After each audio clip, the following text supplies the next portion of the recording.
Hey guys, we're back playing Choice of Robots by Kevin Gold, PhD. And last time we just answered a few questions to try and get to know a little bit more about myself as this character that I'm playing as and the robot that I'm going to be making. So we're on our way to build the starting of it right now.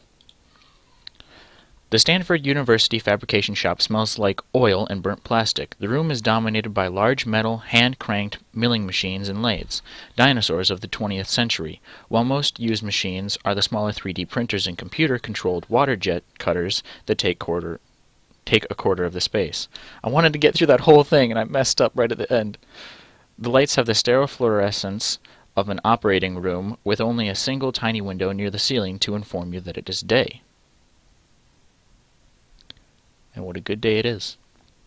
You start up a national public radio podcast on your laptop. You haven't seen your advisor much since you joined the lab, so you choose the episode in which he's the interviewee. My guest today is Dr. Harvey Ziegler, says a woman with a soothing voice. Oh, soothing voice, damn it. Dr. Ziegler, thank you for talking with us today. Well, a scientist does have some responsibility to inform the unwashed masses, Terry. Dirty plebs. Filthy casuals. You let the podcast run as you walk over to the 3D printers. What material have you decided to use for your robot? Plastic, it may break easily, but it's both lightweight and cheap. Metal, it is most resistant to damage. Wood, it is most pleasing to the hand and eye. By the hand, it means like... Right? Am I actually debating on this right now? Let's make it out of... Actually, no. I did make that stool that I have. I have the stool right here. Feet have been on it, but that's my stool. It's got pictures of gaming things on it. Even got something from Don't Starve. And I like it because it's nice and soft. So I do like the feeling of wood. But I mean, plastic can be made to imitate wood. So we're going to go ahead and build it out of plastic. You walk over the stack of 3D printer cartridges, unwrap one, and load the large cylinder of multiple plastic into the printer. You often find yourself needing to make little repairs to your robot yourself, and over time the savings from plastic will start to add up, plus wealth. Thermoplastics aren't the best when there's a fire nearby, though. Mine is military. Yes! Wait. Does that mean that if my robots have to defend, they won't be very good? I mean, obviously, I don't want to use the robots to, like, take over the human race or anything, but if they need to be used to defend something, that would be very nice. Dr. Ziegler, in your new book, you talk about the singularity. Could you describe for our listeners what that is? Terry, the singularity is the coming time when artificial intelligence will have figured out how to make themselves and us smarter. Once that happens, the process will build on itself until the robots are smart enough to figure out how we can live forever. Damn it, Bobby. I don't know why he suddenly got southern. Is that possible? The interviewer asks. Living forever? Of course, Professor Ziegler says. What does it matter whether our operating systems are made out of meat or silicon? So you're predicting we'll become robots? Not exactly. But I do think the line between humans and robots will blur. You're hardly listening to the podcast because you're about to make your first robot part. What does the head of your robot look like? A human face, as lifelike as I can make it. A simple box with eyes, clearly not trying to be anything but a robot. It will be felt-covered and big-eyed like a puppet so people will not be afraid of it. It will have a ring of cameras around its head for a 360-degree view. It will look like a Venetian mask, beautiful, expressionless, and otherworldly. Let's just make it a human face. As the 3D printer prints the robot's face, you think it is turning out well. You've successfully leapt the uncanny valley that makes humanoid robots seem eerie, and instead have achieved a beautiful serenity. +2 empathy. Yay! Dr. Ziegler, what makes you think the singularity will happen now? Well, for one thing, I'm around. But seriously, my lab is taking a unique approach because we're saying, why not teach a robot like a child? We're going to equip the robots with the best sensors money can buy and teach it English. Then it could rapidly teach itself using the internet. Because that's a great idea. We definitely want them learning what's all over the internet, for sure. Well, that's annoying. Your advisor thought the robot child was a stupid idea until you told him... Who is Turing? Oh, it was an actual person. Okay. Proposed it back in 1950, minus the internet part. But he isn't giving credit to either of you. You keep working regardless. How will your robot get around? It will walk upright on 2 legs, it will crawl on 8 legs, it will roll on wheels, it will fly like a helicopter, roll on tank treads, it will walk upright, but will have delicate wings it can use for balance. Let's make it walk upright on 2 legs. We'll just try to make it look like a human. When the 3D printer is done with the head, you start the program that produces the torso, and cue up the upper and lower legs. You think being bipedal will help your robot get along with humans, though it will also make it easier for your robot to trip and fall. Empathy and grace. Why can they not be... Why can't it be graceful? It's bullshit. Alright, fine. My robot is not graceful. You use the basic hand-cranked milling machine to drill holes in the head for screws, since 3D printers aren't the best for threaded holes. And who is going to raise this robotic child? The interview asks. Who does all the grunt work in a research laboratory? Professor Ziegler says. The graduate students, of course. So that's exactly what I'm doing. So he's essentially trying to narrate what I'm doing while I'm narrating what I'm doing and trying to comprehend what I'm doing. I'm creating life here and listening to some douchebag on a podcast. You find yourself wanting to reply to the podcast.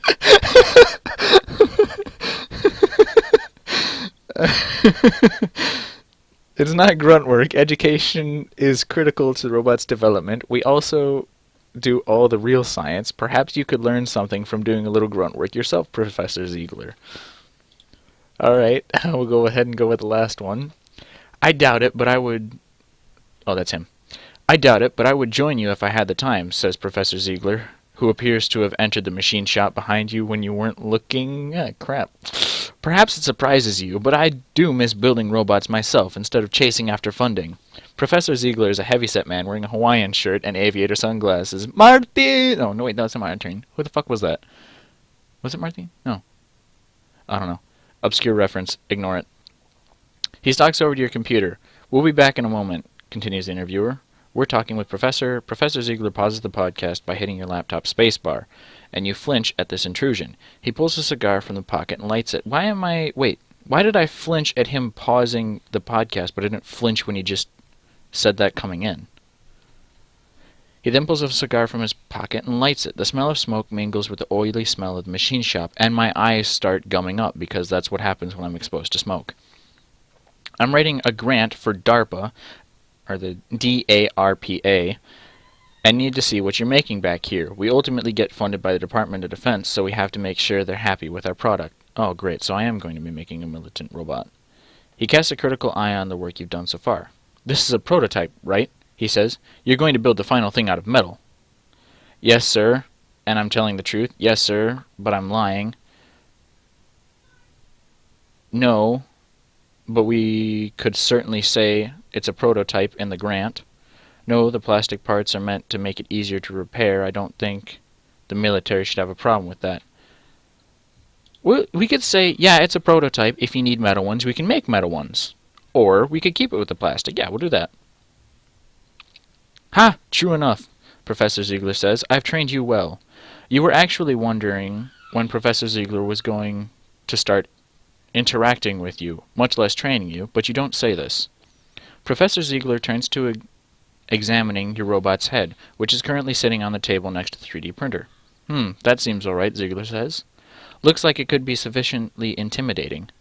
And what are you planning to do for arms and hands, Professor Ziegler says. Tyrannosaurus Rex was the most intimidating dinosaur imaginable, wasn't it? I'll have T-Rex arms. I'll have a gun for an arm like Mega Man. Mechanical grippers built for strength instead of dexterity. I was sort of thinking Swiss Army knife hands with tools that pop out of the fingers. I plan to build a soft hand with a good sense of touch. I was thinking, why just 2 arms? I will have lots of arms springing out of its back like Inspector Gadget.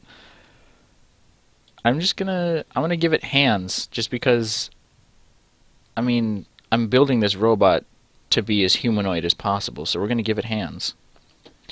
Touchy-feely robots are not quite easy to sell to DARPA. Well, we can have attachments, okay? That's the point of it being a robot. You could detach its regular arms that make it look human for a combat scenario, and you could give it the fucking Swiss Army knives and the Mega Man guns and shit.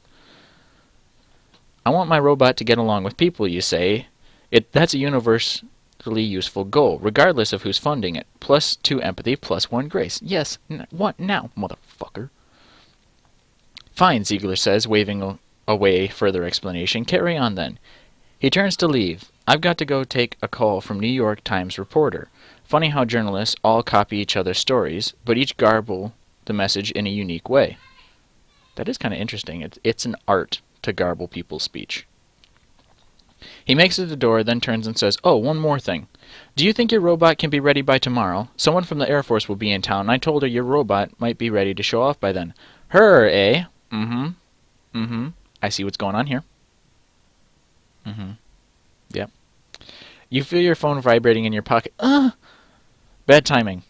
You resist the urge to check it while talking to your advisor, but it's probably someone with a better offer for what to do tonight. No, there's no way this robot will be done by tomorrow. Sorry, the robot will be done, but a demo will be out of the question. We need to test first. Well, I'm getting the pieces ready right now. I've already got the idea for the hands and stuff. The head came together perfectly fine. The body came together perfectly fine. So there's no reason I can't just 3D print out the arms and shit and have it put together. Professor Ziegler grudgingly nods. I can see the logic of that. Maybe we'll just send her a demo video. Then it only has to work once. Yes, very smart. Professor Ziegler turns and walks out of the machine shop. You find yourself unclenching your hands. I had my fists clenched. Damn it. Who was calling you while Professor Ziegler was talking to you? Ellie Lau, a user experience designer and supportive friend. Aija Aomame, a manga artist and generally good guy. My ambitious friend Josh Anderson, founder of the startup US Robots.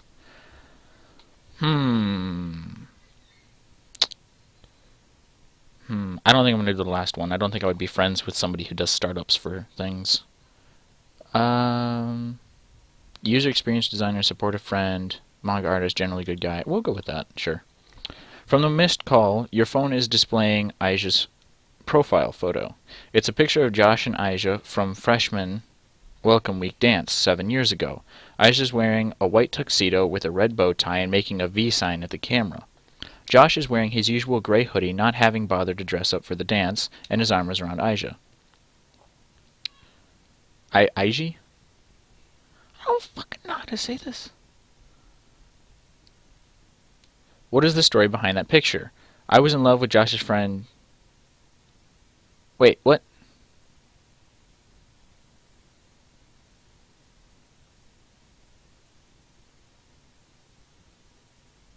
Wait, isn't Aiji not a male? Is that not what I just said? It said Aiji's a good guy, so wait, what the hell? I was in love with Josh's friend. Wait, oh, this is where it's deciding that I'm gay or not. Okay, I was in love with Josh, but I never knew how to be more than a friend to him. I had agreed to be Josh Wing's person at the dance. That's where he met Aiji. I was testing a music recognition algorithm when the two started bothering me. We'll go with that. I don't agree to be wing people. You would actually come to the dance just to try out your music recognition algorithm in a congested social environment with poor acoustics, when those two, who were on some kind of date, you guess, came up and started bothering you. Aiji asked you some technical questions about your sensors, and Josh said that if you ever wanted to create a startup around your algorithm, you should contact him. You told him the algorithm was trivial, not really worth starting a business about. Sure. They both seemed impressed with you despite your standoffish behavior, and you agreed to exchange contact information, then shooed them away. They've both since tried to get you to come out of your shell a little more, but you like your shell. It gives you space in which to think. For example, thanks to your efforts that day, the robots you make are often able to pick up subtle cues in the music of speech called prosody, even in noisy environments. I got plus empathy. You notice that Aiji also left you a text. Aiji wants you to meet her for dinner. I could have swore that when I read that, it said it was my friend IG and they were a good guy. And they're a good guy. Or is IG the... Fucking, I don't even know what I clicked on anymore, damn it. Okay, so IG is a female. But I thought that Lao chick was a female. Or is that the same? Fucking A. I didn't actually take place in this. It's bullshit. Okay, IG wants to meet for dinner. Oh no. Did I put in her? I don't fucking know. Whatever. IG wants you to meet for dinner at a jazz and sushi place in San Francisco, which is about an hour north of you. He also has... Yes, IG is male. God damn it. He also has tickets to a rendition of the musical Pippin, in which most of the characters are robots. Sounds like a date. That's a little terrifying. You text back, sounds great, see you then. Afraid I can't tonight, sorry. Busy tonight, but do you want to come by tomorrow to see the robot? I don't reply. I'd prefer to pretend I missed the text. Well, I'm working on my robot. So he texted me that he wants to meet Sushi and Jazz, and we're going to go see Pippin. Why... Did I click on something that made them think that I was gay? Why am I going to see Pippin with a dude? I mean, I wouldn't go to see Pippin by myself. The only way that I could see myself going to see Pippin is if some girl asked me. And even then, keep your damn hands to yourself.